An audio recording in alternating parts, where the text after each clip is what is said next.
Hello बच्चों, welcome to locus academy. ठीक है, सीबीएसई क्लास 10 के रिवीजन सीरीज में हम लोग आज फंडामेंटल थ्योरम ऑफ अरिथमेटिक के बारे में डिस्कस करने वाले हैं। ठीक है, फंडामेंटल थ्योरम ऑफ अरिथमेटिक। ठीक है, अब इस टॉपिक को समझने के लिए, इस थ्योरम को समझने के लिए, ठीक है, कुछ नंबर्स के बारे में हम लोग को पता होना चाहिए। कुछ नंबर्स के बारे में हम लोग को पता होना चाहिए।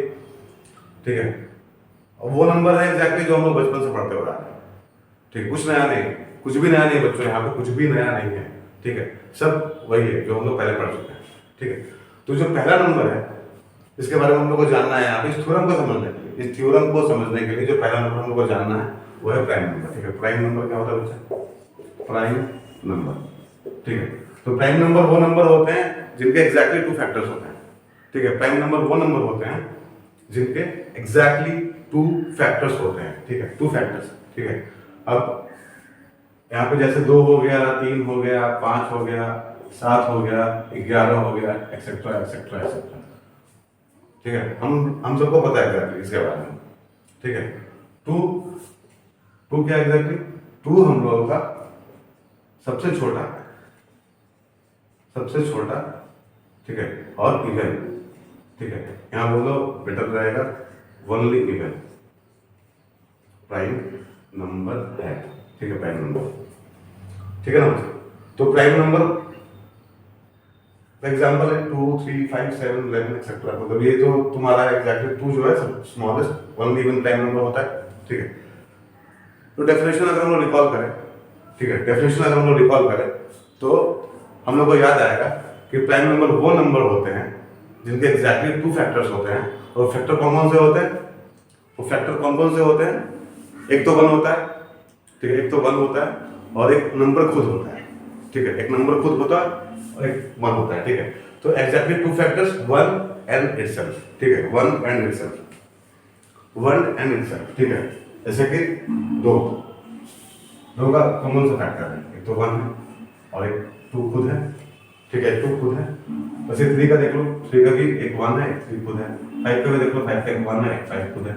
ऐसे ही इस तरह से हम लोग सारे नंबर्स को यहाँ पर दिखा सकते हैं कि 2 फैक्टर है। ठीक है, तो ये तो पहला नंबर हो गया जिसके बारे में हम लोग को जानना जरूरी था। ठीक है, हम लोग रिकॉल कर लिए, जानते तो पहले से थे, जानते तो हम लोग पहले से ही थे, इसको रिकॉल कर लिए। ठीक है बच्चों? ठीक, तो दूसरा नंबर है जो हम लोग को जानना है यहाँ पे, वो है कंपोजिट नंबर। ठीक है, तो कंपोजिट नंबर क्या होता है बच्चा? कंपोजिट नंबर वो नंबर होता है जो प्राइम नहीं होता। ठीक है, कंपोजिट नंबर वो नंबर होता है जो प्राइम नहीं होता है। ठीक है, तो नंबर्स के सीरीज में, मतलब नंबर्स के सेट में से अगर हम लोग प्राइम नंबर को निकाल दें तो जो बचेगा वो क्या बचेगा? कंपोजिट बचेगा। ठीक है, कंपोजिट नंबर जिसका 2 से ज्यादा फैक्टर है।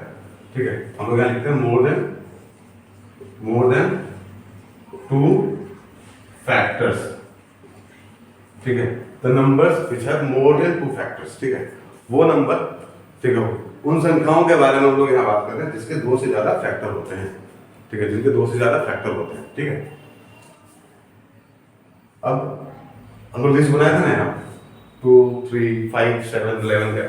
तो अब उन नंबर को छोड़ के, उन नंबर्स को छोड़ के जो भी नंबर बचता है हम लोग के पास में, जैसे कि 4, ठीक है, 6, ठीक है, फिर 8, फिर 9, फिर 12। ठीक है, एग्जाम्पल है, देखो। ठीक है, ये एग्जाम्पल है किसके? कंपोजिट नंबर के। ठीक है, अब इन नंबर्स को देखो यार, अभी 4 के बारे में हम लोग बात कर रहे हैं। अगर हम लोग 4 के बारे में बात करें तो 4 का जो फैक्टर है एग्जैक्टली, ठीक है, वो 2 से ज्यादा है। ठीक है, पर कौन सा फैक्टर होगा? 4 का 1 होगा, 2 होगा और 4 खुद होगा। वैसे 6 का हम 6 का फैक्टर अगर निकालें हम लोग तो क्या होगा? एक तो इसका 1 होगा, एक उसका फिर 2 होगा, फिर 3 होगा और 6 भी होगा। ठीक है, तो the numbers which have more than 2 factors are composite numbers. ठीक है, वो नंबर जिनके 2 से ज्यादा फैक्टर्स है, वो नंबर जिनके 2 से ज्यादा फैक्टर्स है, वो कौन से नंबर होते हैं? कंपोजिट नंबर होते हैं। ठीक है बच्चों, तो ये बेसिक रिक्वायरमेंट था, 2 नंबर्स के बारे में जानना था। हम लोग जानते थे बचपन से। ठीक है, हम लोग क्या किया? रिकॉल कर लिए। ठीक है, हम लोग रिकॉल कर लिए कि ये थ्योरम हम लोग को अच्छे से समझ में आया। ठीक है, इसीलिए इन 2 नंबर्स के बारे में हम लोग यहाँ डिस्कस किया। ठीक है, चलो, तो अब आते हैं थ्योरम के ऊपर। ठीक है, हम आते हैं लोग थ्योरम के ऊपर इन दो नंबर्स को समझने के बाद। ठीक है, एक और कंसेप्ट डिस्कस करेंगे हम लोग यहाँ पे। ठीक है, थ्योरम को पढ़ने के साथ ही डिस्कस करेंगे एग्जैक्टली कि फैक्टराइजेशन क्या होता है, प्राइम फैक्टराइजेशन क्या होता है। ठीक है, तो देखो पहले थ्योरम को हम लोग पढ़ लेते हैं एक बार। ठीक है, कि क्या क्या जानना है हम लोग को वो समझने का है। तो थ्योरम क्या बोलता है बच्चा? थ्योरम बोलता है एवरी कंपोजिट नंबर। ठीक है, अभी हम लोग देखे कंपोजिट नंबर। ठीक है, अभी हम लोग डिस्कस किए इसके बारे में, कंपोजिट नंबर के बारे में, the number which have more than 2 factors. ठीक है, तो every composite number can be expressed, ठीक है, और फैक्टराइज्ड, एक्सप्रेस्ड और factorised as a product of primes, and the factorization is unique apart from order in which the prime factor occurs। ठीक है, in which the prime factor occurs। ठीक है बच्चा, तो यहाँ पे देखो क्या है, यहाँ पे क्या बोलना चाहता है, यहाँ 2-3 वर्ड है जो बहुत इंपॉर्टेंट है। तो फैक्टराइजेशन, ठीक है, तो फैक्टराइजेशन, फिर यूनिक है, और फिर यहाँ पे वर्ड यहाँ पर ऑर्डर। ठीक है, बस ये तीनों वर्ड्स को समझना है, इस थ्योरम को समझने के लिए। ठीक है, तो इसमें फैक्टराइजेशन क्या है? ठीक है, फैक्टराइजेशन क्या है? ठीक है, और ये कैसे जुड़ा है थ्योरम फैक्टराइजेशन के साथ में? ठीक है, ये थ्योरम कैसे जुड़ा है फैक्टराइजेशन के साथ में? ठीक है बच्चा, तो देखो यहाँ पे कंपोजिट नंबर, तो बेसिकली थ्योरम बोलता क्या है? ठीक है, ये थ्योरम समझाना क्या चाहता है हम लोग? तो ये थ्योरम हम लोग को ये समझाना चाहता है कि कोई भी दुनिया का कंपोजिट नंबर, ठीक है, दुनिया का कोई भी कंपोजिट नंबर, ठीक है, जो भी तुम लोगों को याद है, कोई भी नंबर ले लो। ठीक है, तो किसी भी कंपोजिट नंबर को हम लोग उसके प्राइम फैक्टर्स के टर्म्स में एक्सप्रेस कर सकते हैं। ठीक है, उसको हम लोग उसके प्राइम फैक्टर्स के प्रोडक्ट में लिख सकते हैं। ठीक है, प्राइम फैक्टर के प्रोडक्ट में लिख सकते हैं। ठीक है, फॉर एग्जाम्पल, तो पहले तो इस पर ध्यान दो, फैक्टराइजेशन कैसे जुड़ा हुआ है आप। ठीक है, तो फैक्टर निकालना है हम लोग को, फैक्टर निकालना है। ठीक है, किसी भी कंपोजिट नंबर, ठीक है, कोई भी कंपोजिट नंबर का एग्जांपल ले लेते हैं हम लोग। फॉर एग्जांपल यहाँ पे ले लो तुम लोग, बहुत पॉपुलर नंबर है 420। ठीक है, बहुत पॉपुलर नंबर है 420, ले लो 420, 420। ठीक है, 420 बहुत पॉपुलर नंबर है। ठीक है, सब जानते हैं इसके बारे में, 420 के बारे में। ठीक है, तो ये 420 का अगर हम लोग इसका फैक्टर निकालें, तो फैक्टर निकालने का कौन कौन सा तरीका हम लोग के पास में? ठीक है, तो 420 का फैक्टर निकालने का कौन कौन सा तरीका हम लोग के पास में? ठीक है, तो बेसिकली 2 तरीका, ठीक है, जो बचपन से हम लोग पढ़ते हुए आ रहे हैं। ठीक है, 2 तरीका हम लोग अच्छे से पता है इसके बारे में, जो बचपन से हम लोग पढ़ते आ रहे हैं। ठीक है, तो पहला तरीका क्या था? एक तो डिवीजन वाला था, टेबल बना के। ठीक है, तो टेबल बनाते हैं हम लोग, 420 लिखो, यहाँ पे लिखो 420। ठीक है, इधर लिखो, यहाँ लिखते हैं 420। ठीक है, अब टेबल बनाते हैं। ठीक है, टेबल बना के यहाँ पे सबसे पहले जो छोटा फैक्टर है, ठीक है, उसको लेते हैं पहले हम लोग 2, क्योंकि इवन नंबर है और 2 से डिविजिबल। ठीक है, इवन नंबर है 2 से डिविजिबल, यहाँ लिखते हैं 2। ठीक है, तो क्या आ जाएगा यहाँ पे 210 आ जाएगा। ठीक है, फिर अगेन ये इवन नंबर है, तो फिर यहाँ 2 लिखो। ठीक है, फिर क्या होगा, यहाँ पे आएगा 105। ठीक है, अब ये इवन नंबर नहीं है। ठीक है, तो ये इवन नंबर नहीं है, तो 2 के बाद जो नेक्स्ट प्राइम नंबर है, जो स्मॉलेस्ट प्राइम नंबर है, नेक्स्ट स्मॉलेस्ट प्राइम नंबर वो 3 होता है। देखो यहाँ पे लिस्ट लिख लेते हैं हम लोग, यहाँ पे क्या है, 2 है, 3 है, 5 है, 7 है। इस तरह से हम लोग यहाँ प्राइम नंबर का एक लिस्ट बना सकते हैं। ठीक है, तो ये जो नंबर था यहाँ पे 2 हम लोग यूज कर लिए। अब ये 2 से नहीं डिवाइड होने वाला है, ये 2 से डिविजिबल नहीं है। 105 क्या ऑड नंबर है, ये 2 से डिविजिबल नहीं है। ठीक है, तो ये किससे डिविजिबल होगा, हम लोग चेक करते 3 से है कि नहीं। ठीक है, हम लोग चेक करते हैं कि ये 3 से है कि नहीं। ठीक है, तो जरा इसको ऐड करो, 5 + 1 6 होता है, 5 + 0 + 1 6 होता है। ठीक है, तो डिविजिबिलिटी रूल में हम लोगों को सिखाया गया है कि जिन नंबर्स के डिजिट का सम, ठीक है, जिन नंबर्स के डिजिट का सम, ठीक है, 3 से डिविजिबल है, वो नंबर 3 से डिविजिबल होते हैं। तो 5 + 1 6 है, और 6 क्या है, 3 से डिविजिबल। तो ये नंबर भी 3 से डिविजिबल होगा, तो 3 लिखो यहाँ पे। 3 लिखने के बाद में हम लोग को क्या मिलने वाला है, 35 मिलने वाला है। ठीक है, अगेन उसके बाद हम लोग 5 लेंगे यहाँ पे, क्योंकि 5 से डिविजिबल है 35। नेक्स्ट प्राइम नंबर के हम ये भी ले लिए, ये भी ले लिए हम लोग, ये भी ले लिए। ठीक है, तो 5 7 है 35। अगेन अगर आप लोगों को इच्छा है तो फर्दर यहाँ पे 7 लिख के यहाँ पे 1 कर। ठीक है, तो यहाँ पे क्या किया हम लोग, 420 का 420 को फैक्टराइज कर लिया, इसका फैक्टर लिख लिया, प्राइम फैक्टर्स यहाँ पे लिख लीजिए 420 का, ठीक है। तो देखो यहाँ पे क्या है 2 2 3 5 7, ठीक है। तो 420 को हम लोग एक्सप्रेस कर सकते हैं, 420 को हम लोग एक्सप्रेस कर सकते हैं प्राइम फैक्टर्स में, ठीक है, as a product of prime factors, ठीक है। तो यहाँ लिखते हैं 420 को हम लोग ऐसे लिख सकते हैं, यहाँ लिख सकते हैं। तो 420 को हम लोग एक्सप्रेस कर सकते हैं इसके प्राइम फैक्टर के प्रोडक्ट में। तो क्या हो जाएगा 2 × 2 × 3 × 5 × 7, ठीक है, ठीक है बच्चों। तो 420 को हम लोग इसके प्राइम फैक्टर के प्रोडक्ट में एक्सप्रेस कर लिए, इसको फैक्टराइज किया यहाँ पे, और फिर इस कंपोजिट नंबर से, ये क्या है composite number, this is composite number, ठीक है। इसको हम लोग इसके प्राइम के प्रोडक्ट में एक्सप्रेस कर दिए। ये जो बेसिकली हम लोग हमको दिख रहा है प्राइम फैक्टर्स जो दिख रहे हैं 420 के यहाँ, एग्जैक्टली वो क्या है, वो इसी के प्राइम फैक्टर हो सकता है, ठीक है। वो केवल इसी के प्राइम फैक्टर हो सकते हैं, किसी और नंबर के प्राइम फैक्टर नहीं हो सकते, ठीक है। अब इस बात का मतलब क्या है कि ये इसी के प्राइम फैक्टर हो सकते हैं, ठीक है। जब भी इन नंबर्स को हम मल्टीप्लाई करेंगे, जब भी इन नंबर्स को हम लोग मल्टीप्लाई करेंगे तो हम लोग को 420 मिलने वाला है, ठीक है। ऐसा तो नहीं है कि हम लोग मल्टीप्लाई करेंगे बार बार इसको और ये क्या कुछ और हम लोग को मतलब आउटपुट देगा, कुछ और नंबर हम लोग को मिलते जाएगा, ऐसा नहीं हो सकता है, ठीक है। तो जब भी इन प्राइम फैक्टर्स को हम लोग मल्टीप्लाई करेंगे, जब इसका प्रोडक्ट निकालेंगे तो हम लोग को 420 ही मिलने वाला है, ठीक है, हम लोग को 420 मिलने वाला है।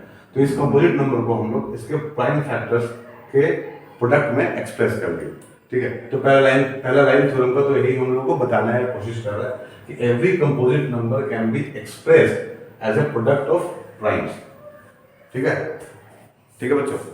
Every composite number can be expressed और factorised as a product of primes, देखिए सारा प्राइम नंबर है, देखिए, ठीक है ना। अब यहाँ पे इस वर्ड का मतलब समझना है, यूनिक है, तो इसमें यूनिक क्या है, ठीक है, इसमें यूनिक क्या है, तो इसमें यूनिक यही है बच्चा कि जो भी फैक्टर हम लोग यहाँ लिखे हैं उन फैक्टर का प्रोडक्ट जो होगा वो हम लोग को 420 ही देगा और कोई नंबर नहीं देगा, ठीक है। तो यूनिक हुआ कि नहीं हुआ, ठीक है, यूनिक हुआ कि नहीं हुआ, ठीक है।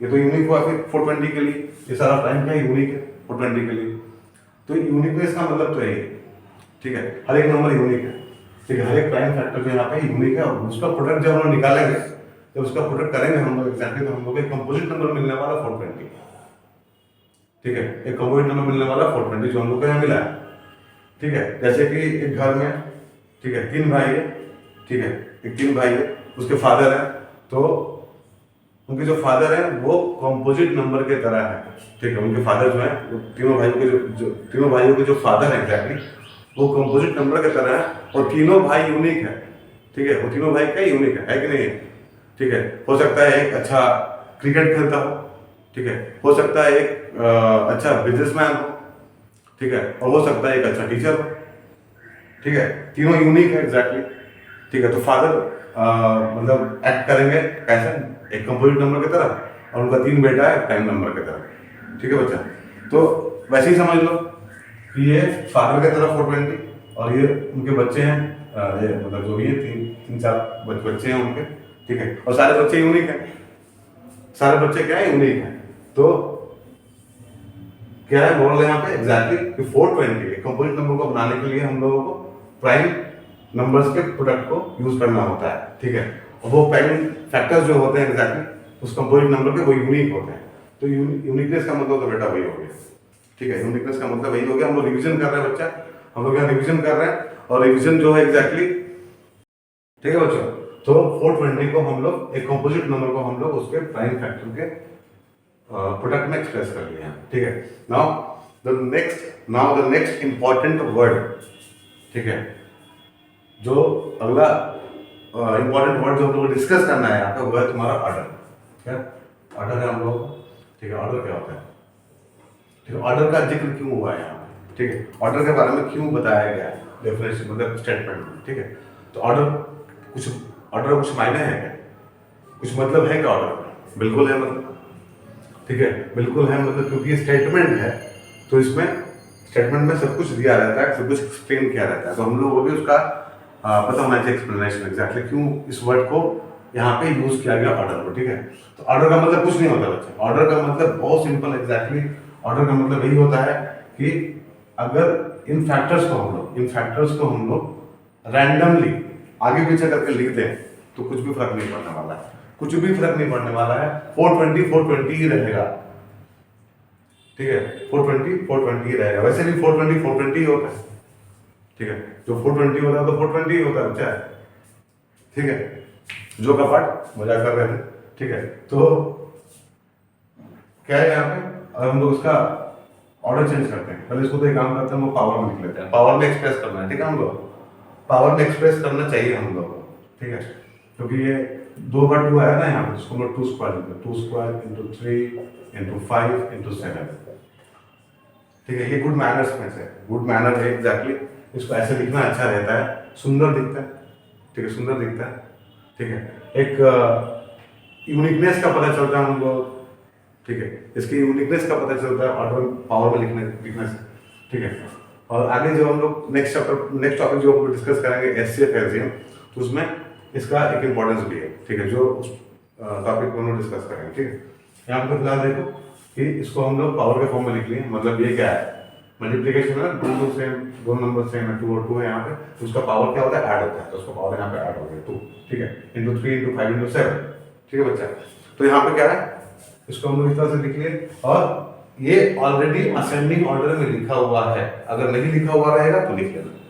ठीक है, असेंडिंग ऑर्डर में लिख लेना चाहिए, तो उसके यूनिकनेस का पता चलता है। Now come to the order, order पे आते हैं, ऑर्डर के बारे में बात करते हैं। ठीक है, अब मान लो ये फैक्टर हम लोग को मिला, ये हम लोग को फैक्टर मिला। ठीक है, जिसको मल्टीप्लाई करने से, इसका प्रोडक्ट निकालने से हम लोग को एक कंपोजिट नंबर मिल रहा है 420। ठीक है, तो इसको हम लोग चेंज करके देखते हैं, कुछ बदलाव आता है। चेंज करो, यहाँ लिखो 3 इंटू 5 इंटू 2 स्क्वायर इंटू 7। ये पहला ऑर्डर है। ठीक है, एक ऑर्डर है जिसमें मतलब एक ऑर्डर ये था, एक ऑर्डर ये है, चेंज कर दी हम लोग, आगे पीछे कर दिया। ऑर्डर का मतलब क्या, आगे पीछे करना, रैंडमाइज कर दो उसको, आगे पीछे कर दो, चेंज कर दो इसको। ठीक है, जैसे लिखा हुआ है ना, आगे पीछे कर दो, कुछ मत करो, यही ऑर्डर है। ठीक है, तो क्या हो गया, चेंज कर दिया ऑर्डर, तो क्या हो गया, कुछ तो नहीं हुआ, 420 ही रहेगा, 420 ही रहेगा बच्चा। बदला क्या, नहीं बदला, 420 ही रहेगा। बस इसी का, इसका मतलब यही है। ठीक है, इसका मतलब यही है। ठीक है, ऑर्डर हम लोग उसको किसी भी ऑर्डर में लिख सकते हैं। ठीक है, प्राइम फैक्टर, ठीक है, प्राइम कोई भी कंपोजिट नंबर अपने प्राइम फैक्टर के प्रोडक्ट में एक्सप्रेस होता है। ठीक है, या फिर हम लोग किसी भी नंबर के प्राइम फैक्टर को मल्टीप्लाई करेंगे तो हम लोग को वो कंपोजिट नंबर मिल जाएगा। ठीक है, हम लोग को वो कंपोजिट नंबर मिल जाएगा। ठीक है, और उसको किसी भी ऑर्डर में लिखेंगे तो कोई फर्क नहीं पड़ने वाला है, किसी भी ऑर्डर में लिखेंगे तो कोई फर्क नहीं पड़ने वाला है। ठीक है, तो ऑर्डर का मतलब तो इतना ही है। ठीक है, तो ये थ्योरम जो है एग्जैक्टली आप लोगों को अच्छे से समझ में आ गया होगा। ठीक है, ये थ्योरम जो है आप लोगों को अच्छे से समझ में आ गया होगा। इसका एग्जाम्पल, इस पे कैसा कैसा क्वेश्चन आता है वो हम लोग अलग से क्वेश्चन आंसर सीरीज में करेंगे, ये तो कंफ्यूजन हो जाएगा। मेरा मोटिव यहाँ पे था कि आप लोगों को ये थ्योरम जो है हम एक्सप्लेन कर दें। अगर कुछ डाउट रहा होगा तो, क्योंकि अभी तो एग्जाम आने वाला है, अभी तो सारे एग्जाम स्टार्ट होने वाले हैं एग्जैक्टली, तो आप लोगों ने तो पढ़ रखा होगा पहले से, सबको पता होगा एग्जैक्टली कि क्या है फंडामेंटल थ्योरम ऑफ अरिथमेटिक।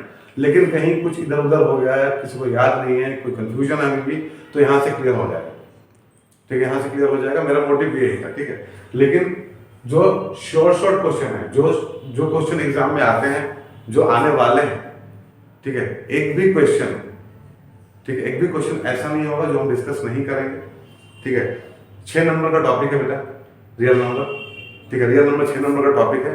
ठीक है, हम यथासंभव कोशिश करेंगे, जितना पॉसिबिलिटी है, मतलब जितना हो सकता है उतना कोशिश करेंगे कि वो सारे क्वेश्चन आप लोगों को हम करवा दें, सामने बिठा कर करवा दें। ठीक है, मेरे सामने कर लेना, मेरे साथ में कर लेना, क्योंकि आपका कम से कम 6 मार्क्स गारंटेड हो जाए एंड टाइम में, लास्ट टाइम में। ठीक है, लास्ट टाइम में एग्जाम से पहले। ठीक है ना, और अगर आपने कंप्लीट करके भी रखा है तो देखने में कोई हर्ज नहीं है, एक बार देख लो क्या प्रॉब्लम है। ठीक है, एक बार देख लो, रिविजन कर लो एक बार, रिविजन सीरीज तो है ही। ठीक है बच्चा, ठीक है, तो आज के लिए बस इतना ही।